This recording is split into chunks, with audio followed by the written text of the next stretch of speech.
میرا یہ بھرم تھا۔ کسی نے اس کے منہ پہ پانی مارا تھا جس سے وہ جھٹکے سے ہوش میں آئی تھی۔ کون ہو تم؟ وہ آدھی کھلی آنکھوں سے دیکھنے کی کوشش کرتے ہوئے بولی تھی۔ اس کے ہاتھ پیر بندھے ہوئے تھے، اس کو سب جگہ دھندلا سا نظر آ رہا تھا۔ چل جلدی ہوش میں آ، میڈم آنے والی ہوں گی، کسی آدمی نے کہا تھا۔ آواز پہ مائرہ نے اس کی طرف دیکھا تھا۔ وہ شخص شکل سے کھراٹ سا لگ رہا تھا۔ وہ اب پوری طرح ہوش میں آ گئی تھی۔ مجھے جانے دو، میں نے کیا بگاڑا ہے آپ لوگوں کا؟ وہ چیختی ہوئی بولی تھی۔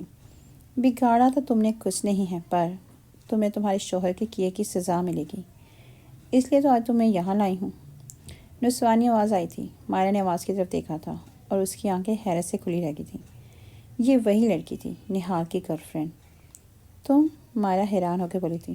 اوہ، کیا تم بھی مجھے جانتی ہو؟ عنایہ ہنس کر پوچھ رہی تھی، انداز تلخی لیے ہوئے تھا۔ کیا چاہتی ہو آپ تم مجھ سے؟ مائرہ نے غصے سے پوچھا تھا۔ تمہاری موت، وہ بھی تمہارے عزیز جان شوہر کے سامنے۔ بولتے ہوئے زور زور سے ہنس رہی تھی۔ مائرہ کو کوئی پاگل عورت لگ رہی تھی۔ تم کیا مجھے مارو گی؟ میں خود 2 سال سے زندہ لاش ہوں، مائرہ نے ٹوٹے دل کے ساتھ کہا تھا۔ اور شٹ اپ، تمہاری یہ ناٹک بازی میرے سامنے نہیں چلے گی، منہ بند رکھو اپنا۔ عنایہ نے اس کا منہ اپنے ہاتھوں میں دبوچتے ہوئے غصے سے کہا تھا۔ مائرہ کی در سے سسکی نکلی تھی۔ میڈم، آفیسر نہال آ گیا ہے۔ وہی کھرانتا شخص نے نہال کی آمد کا بتایا تھا۔ جاؤ لے آؤ اسے یہاں، لانے سے پہلے اچھی طرح چیک کر لینا کوئی اوزار تو نہیں ساتھ لایا۔ عنایہ نے مائرہ کا منہ چھوڑ کر اپنے بندے کی طرف دیکھ کر کہا تھا۔ جی میڈم، بولتے ہوئے وہ شخص چلا گیا۔ آئے ہائے، نہال صاحب تشریف لائے ہیں، عنایہ طنزی انداز میں مسکرا کر بولی تھی۔ نہال، مائرہ اس کو دیکھ کر جی اٹھی تھی۔ تم نے اسے کیوں کڈنیپ کیا ہے؟ دشمنی مجھ سے ہے، پھر بیچ میں میری بیوی کو کیوں لائی ہو؟ نہال نے غصے سے پوچھا تھا۔ ایسے تو دشمنی تمہاری میری باپ سے تھی، پھر مجھے کیوں اپنے پیار میں پھنسایا تھا؟ پلاننگ کر کے، وہ تلخی سے بولی تھی۔ نہال کے پاس اس کی بات کا کوئی جواب نہیں تھا۔ مائرہ کو اب ساری باتیں سمجھ آ چکی تھی۔ جہاں وہ خوش ہوئی تھی کہ نہال نے اسے دھوکہ نہیں دیا، ادھر خود کو کوس بھی رہی تھی کہ کیوں شک کیا نہال پہ۔ کیوں کیا تم نے ایسا؟ ہاں، اتنے بزدل ہو تم، ایک عورت کا سہارا لے کر مجرم کو پکڑنے کی کوشش کر رہے تھے۔ عنایہ نہال کا کالر پکڑ کے غصے سے بولی تھی۔ تم اور تمہارا باپ مجرم ہیں، لڑکیوں کو مچھلی کی طرح اپنے جال میں پھنسا کر ان کو ڈرگس دے کر بے ہوش کر کے، ان کی عزت اتروا کے پھر ان کو بلیک میل کر کے تم نے کون سا عورت ہونے کا حق ادا کیا ہے؟ اگر تم سچ میں عورت ہوتی تو کبھی یہ سب نہ کرتی۔ نہال نے اس کا منہ اپنے ہاتھوں میں دبوچ کر کہا تھا۔ عنایہ کے ساتھیوں نے گن نہال کے سر پر رکھا تھا۔ مائرہ سہم گئی تھی۔ بکواس بند کرو اپنی، کیا لگتا ہے تمہیں میرے باپ کو مار کر بہت اچھا کام کیا ہے؟ نہیں، بلکہ تم نے خود کو موت کے منہ میں ڈالا ہے، اور سب سے بڑی غلطی تم نے یہاں اکیلے آنے میں کر دی ہے۔ جس طرح تم نے مجھ سے میرا باپ چھینا ہے، مجھ سے میری عزیز ہستی چھینی ہے، اس طرح تم سے میں تمہاری عزیز ہستی چھینوں گی۔ عنایہ نے ہنستے ہوئے گن لوڈ کیا تھا اور مائرہ کے سر پہ رکھ دیا تھا۔ تم یہ غلط کر رہی ہو، چھوڑ دو اسے۔ تمہارے باپ کی جان ہاتھا پائی میں کی گئی تھی، میں نے تمہارے باپ کو مارا ہے، بدلہ مجھ سے لو، مجھے مارو، لیکن اسے چھوڑ دو پلیز۔ نہال عنایہ کی منتیں کرتے ہوئے بولا تھا۔ نہیں عنایہ، ان کو کچھ مت کرنا، مجھے مار دو، تم اپنا بدلہ پورا کر لو۔ مائرہ نے ڈر ہو کے بولی تھی۔ چپ کرو تم مائرہ، میں نے تمہارے باپ کو مارا ہے نا، تو تم مجھے مار کر اپنا بدلہ پورا کر لو۔ نہال نے مائرہ کو ڈپٹ کر کہا تھا۔ تم دونوں چپ رہو، میں ڈیسائیڈ کروں گی کس کو زندہ رہنا ہے اور کس کو نہیں، اس لیے منہ بند کرو، وہ غصے سے بولی تھی۔ نہال، ماروں گی میں تو تمہیں بھی ضرور، وہ بھی تڑپا کر، لیکن پہلے تمہاری بیوی کی تیمارداری کر لوں۔ کہتے ہی عنایہ نے زور سے تھپڑ مارا تھا مائرہ کے منہ پر۔ مائرہ، نہال چیخا تھا۔ اس سے اس آفیسر کو باندھ کر بہت چھیڑ چھاڑ کر رہا تھا۔ عنایہ نے اپنے ساتھی کو حکم دیا تھا۔ چھوڑ دو اسے، اس کو چھوا بھی تو میں تمہاری جان سے مار ڈالوں گا۔ نہال غصے سے عنایہ کی طرف لپکا تھا، لیکن عنایہ کے ساتھی نے اسے پکڑ کر جکڑ لیا تھا اور رسی سے باندھنے لگا۔ مائرہ، نہال چیخا تھا۔ مائرہ نے آہستہ سے اپنی آنکھیں کھولی تھیں اور سامنے کا منظر دیکھ کر حیران رہ گئی تھی۔ عنایہ کے ایک بندے نے عنایہ پہ فائر کیا تھا، جو سیدھا اس کے سر کے آر پار ہوا تھا۔ عنایہ کے دوسرے بندے لیاقت عنایہ کو مارنے والا پہ فائر کرنے کی کوشش کی تھی۔ ان کے ہاتھ ہوا میں رہ گئے تھے، پیچھے سے دھڑا دھڑ گولیاں چلنے کی آواز سے وہ زمین میں بوس ہوئے تھے۔ نہال کے ساتھی نے موقع پہ آ کر فائر کیا تھا۔ اسے مت مارو، ہمارا بندہ ہے یہ، میجر اسفان جیسے ہی لیاقت کا نشانہ لینے لگے، نہال نے اسے روکا تھا۔ لیاقت نے آگے بڑھ کر نہال کے ہاتھ کھولے تھے۔ وہ فخر سے چلتا ہوا انایا کے پاس آیا تھا۔ چھی چھی، تم میری مائرہ کو مارنے والی تھی، دیکھو خود ہی مر گئی۔ انایا کے مردہ وجود کو تمسر سے دیکھتا ہوئے بولا تھا۔ اس لیے کہتے ہیں نا، برائی کا انجام موت ہوتی ہے۔ باپ کے ساتھ بیٹی بھی مر گئی۔ اسفان نے افسوس سے کہا تھا، اور اپنے ساتھیوں کو اشارہ کیا تھا کہ انایا کی ڈیڈ باڈی لے جانے کے لیے۔ انایا کے بندے کال آنے پر اس نے میجر اسفان کو خبر دی تھی اور اسے ٹیم تیار رکھنے کو بولا تھا۔ نہال اتنا بیوقوف نہیں تھا کہ کسی دشمن کے کال پہ بغیر کسی سیکیورٹی کے بھاگا چلا آتا، اور جیسا وہ چاہتا تھا ویسا ہو گیا تھا۔ نہال جلدی سے مائرہ کی رسی کھولنے لگا تھا۔ رسی کھولتے ہوئے نہال کے گلے لگی تھی اور رونے لگی تھی۔ مائرہ کیا ہو گیا یار، ریلیکس، سب دیکھ رہے ہیں، گھر جا کے جتنا چپکنا ہو چپک جانا، میں نہیں روکوں گا۔ نہال اس کو چھیڑتے ہوئے شرارت سے بولا تھا۔ وہ اس کی کنڈیشن سمجھ رہا تھا۔ مائرہ نے اس کی طرف گھور کر دیکھا تھا اور اس کے سینے پہ مکہ مارا تھا۔ ظالم! نہال نے دہائی دی تھی اور اسے اپنی باہوں میں بھر لیا تھا۔ سر، آپ گھر جائیں گے اپنی وائف کو لے کر؟ لیاقت نے مداخلت کی تھی۔ تھینک یو سو مچ ہماری مدد کرنے کے لیے۔ میں نے تم سے جاب دلوانے کا وعدہ کیا تھا۔ یہ لو کارڈ، کل میرے آفس آ جانا۔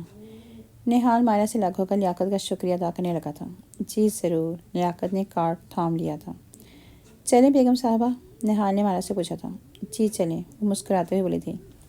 نہال اسے لے کر باہر چلا گیا۔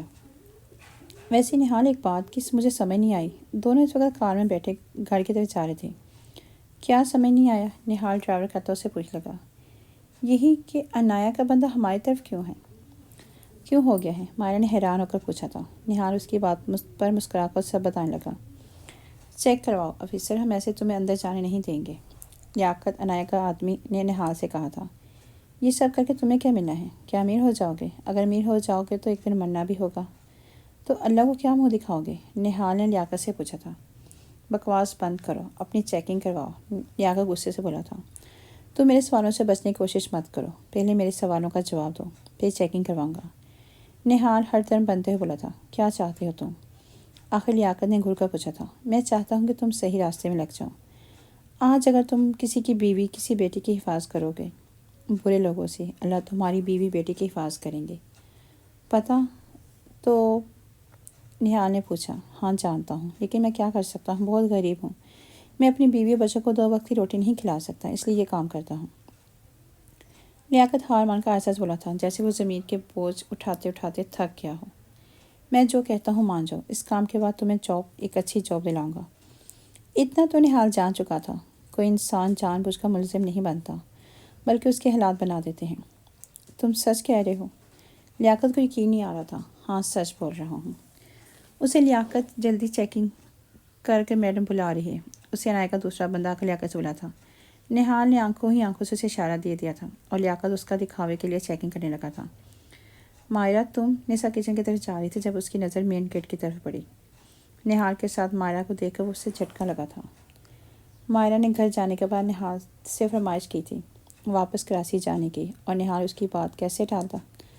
کراچی کی ٹکٹ کر کے وہ واپس اپنے گھر آ چکے تھے۔ مائرہ ایکسائٹیڈ ہو رہی تھی کہ گھر والوں سے ملنے کے لیے۔ السلام علیکم نسا آپی۔ مائرہ چلتے ہوئے نسا کے پاس سے رکی تھی اور سلام کیا تھا۔ وعلیکم السلام، کیسی ہو تم؟ نسا نے بمشکل مسکراتے ہوئے سلام کا جواب دیا تھا۔ جی ٹھیک ہوں، دادی کیسی ہیں؟ اس نے مسکرا کر پوچھا تھا۔ نسا اس کو عجیب سی نظر دیکھنے لگی تھی۔ کہ تمہیں نہال نے نہیں بتایا کہ دادی کا انتقال ہو چکا ہے؟ نسا نے حیرت سے کہا تھا۔ کیا؟ کب ہوا یہ سب؟ مائرہ کے اوپر بجلی گری تھی۔ 5 مہینے پہلے، نسا نے بتایا تھا۔ دونوں صوفے میں بیٹھ چکی تھی۔ نہال مائرہ کا بیگ لے کر اپنے کمرے میں جا چکا تھا۔ لیکن ان کو کیا ہوا تھا؟ وہ تو بھلی چنگی تھی، وہ دکھ سے بولی تھی۔ تمہارے جانے کے بعد وہ بیمار سی رہتی تھی۔ نہال کو دیکھ کر اداس دیکھتی تو ان کو دکھ پہنچتا۔ پھر ایک رات ان کو ہارٹ اٹیک آیا اور وہ اس دنیا سے چلی گئی۔ نسا نے بولتے ہوئے ایک گہرا سانس لیا تھا۔ میری وجہ سے وہ چلی گئی؟ مائرہ کے آنسو نکلے تھے۔ ارے پگلی، تمہاری وجہ سے تھوڑی، وہ تو ان کا وقت آ گیا تھا۔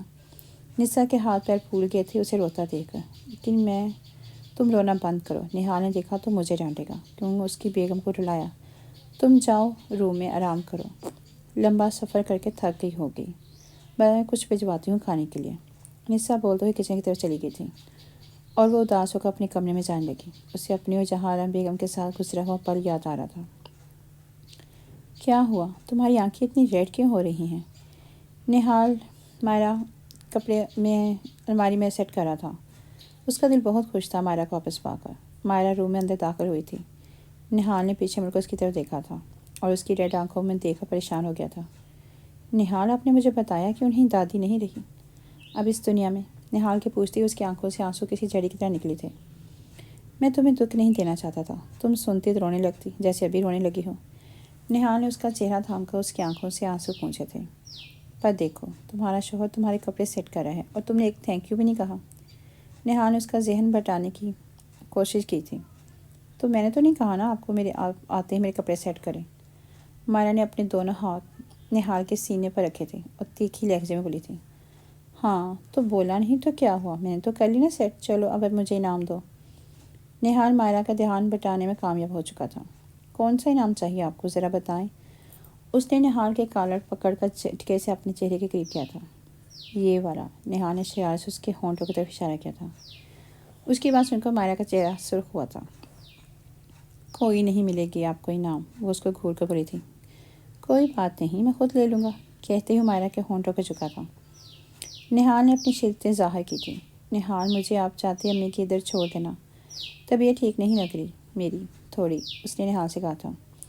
انہیں کراچی واپس آئے ہوئے 3 مہینے ہو گئے تھے۔ وہ صرف ایک بار تہمینہ بیگم کے گھر گئی تھی۔ نہال اسے زیادہ جانے نہیں دیتا تھا۔ اس کو آفس سے آتے ہوئے مائرہ سامنے چاہیے ہوتی تھی۔ کیا ہوا طبیعت کو؟ نہال نے فال سے سر اٹھا کر اس کی طرف دیکھا تھا۔ پتہ نہیں، 2-3 دن سے چکر الٹی آ رہی ہے، ٹھیک ہی نہیں ہو رہا، وہ پریشان ہو کر بولی تھی۔ ارے تو نسا بھابی کو کیوں نہیں بولا تم نے؟ نہال کو کچھ سمجھ آ رہا تھا۔ میں بھول گئی انہیں بتانا، وہ سر پر ہاتھ رکھ کر بولی تھی۔ چلو ڈاکٹر کے یہاں چلتے ہیں۔ نہال فائل اٹھ کر کھڑا ہوا تھا۔ ارے پاگل ہو گئے ہو کیا آپ، اتنی رات کو ڈاکٹر کہاں سے ملے گا؟ مائرہ اس کی ذہنی حال پہ شبہ ہوا تھا۔ میڈم جی، ابھی صرف 11 بجے ہیں، شرافت سے اٹھ جاؤ، نہال اس کو ڈپٹتے ہوئے بولا تھا۔ مائرہ کو لگا رات کے 2-3 بجے ہیں۔ اس نے گھڑی کی طرف دیکھا تھا اور اٹھ کر کھڑی ہوئی تھی اور چادر سے خود کو ڈھانپ کر نہال کے ساتھ باہر چلی گئی تھی۔ نہال پلیز چھوڑے نا، مجھے کام کرنا ہے۔ وہ اس وقت کچن میں کام کر رہی تھی جب اس کے عزیز جان شوہر نے پیچھے سے آ کے حق کیا تھا۔ نہال کے ہاتھ اس کی کمر کو چھو رہے تھے۔ میری جان، اتوار کو ہی میری چھٹی ہوتی ہے اور تم یہ دن بھی برباد کر دیتی ہو، میرے پاس آتی ہی نہیں۔ مجبوراً میں ہی تمہارے پاس آ جاتا ہوں، بولتے ہوئے اپنا چہرہ مائرہ کے بالوں میں چھپایا تھا۔ نہال، کوئی آ جائے گا پلیز، آپ روم میں جائیں، میں کام ختم کر کے آتی ہوں، وہ آہستہ سے بولی تھی۔ اس کی آنکھیں بند تھیں۔ جب بھی نہال اسے چھوتا تھا وہ بے خود ہو جاتے تھے۔ جاتا ہوں۔ نہال کے ہونٹ اس کے کان کے لوہوں کو چھو رہے تھے۔ دونوں فسوں خیز لمحوں میں کھوئے ہوئے تھے۔ آواز پہ دونوں گھبرا کر دور پھٹے تھے۔ نسا اپنی مسکراہٹ دبا رہی تھی۔ بے شرمو، یہ کچن ہے، رومانس بیڈ روم میں جا کے کرو، نسا دونوں کو گھورتے ہوئے بولی تھی۔ بابی ہم تو بس، نہال ادھوری بات چھوڑ کر بھاگ گیا، جبکہ مائرہ شرم سے سرخ چہرہ چھپا کر سبزی کاٹنے لگی تھی۔ لاؤ یہ مجھے دے دو، میں کر لوں گی، تمہیں ابھی ریسٹ کی ضرورت ہے، ماشاء اللہ سے 9واں مہینہ لگ گیا ہے، آرام کرو جاؤ۔ تم نسا اس سے سبزی کی پلیٹ لی تھی۔ اس دن ڈاکٹر کے پاس گئے تھے اور ڈاکٹر نے چیک اپ کے بعد خوشخبری دی تھی۔ نہال کے پاؤں تو خوشی سے زمین پہ نہیں ٹک رہے تھے۔ شادی کے 4 سال بعد ان کو یہ خوشی نصیب ہوئی تھی اور اب اس کا 9واں مہینہ چل رہا تھا۔ نہیں بھابی، اتنا سا تو کام ہے، میں بولتے بولتے اس کے پیٹ میں درد شروع ہوا تھا۔ ہائے، وہ درد کی شدت سے زمین پر بیٹھنے لگی تھی۔ کیا ہوا مائرہ؟ نسا پریشان ہو کر اس کی طرف بڑھی تھی۔ بھابی بہت درد ہو رہا ہے، وہ درد کی شدت سے روتے ہوئے بولی تھی۔ نہال، نسا پریشانی سے نہال کو آواز دینے لگی تھی۔ کیا ہوا بھابی؟ وہ بھاگتے ہوئے آیا تھا، مائرہ کو درد سے روتے دیکھا تھا۔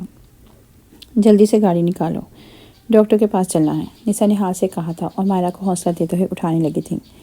نہال جلدی سے بھاگا تھا۔ مبارک ہو، بیٹی ہے۔ نہال اس وقت پریشانی سے ICU کے ادھر سے ادھر بھاگ رہا تھا۔ تھوڑی دیر بعد ڈاکٹر نے خوشخبری سنائی تھی۔ اللہ تیرا لاکھ لاکھ شکر ہے، نسا نے شکر ادا کیا تھا۔ ڈاکٹر میری وائف کیسی ہے؟ اس نے پوچھا تھا۔ آئی ایم سوری، ہم انہیں نہیں بچا پائے، ڈاکٹر کہتے ہوئے اندر چلی گئی تھی۔ یہ کیا کہہ گئی ہے ڈاکٹر؟ نہال کو جیسے یقین نہیں آیا۔ اور نساء سے پوچھا تھا۔ نساء خود شوق میں تھی۔ نرس نے بیبی نساء کو پکڑایا تھا۔ یہ نہیں ہو سکتا، مائرہ مجھے چھوڑ کر نہیں جا سکتی۔ وہ بھاگتا ہوا ICU کے اندر گیا تھا اور مائرہ کے مردہ وجود کو جھنجھوڑا تھا۔ مائرہ اٹھو نا، دیکھو ڈاکٹر کیا کہہ رہی ہے، بول رہی ہے کہ تم مر۔ مجھے پتہ ہے تم نہیں مری، اٹھو نا پلیز۔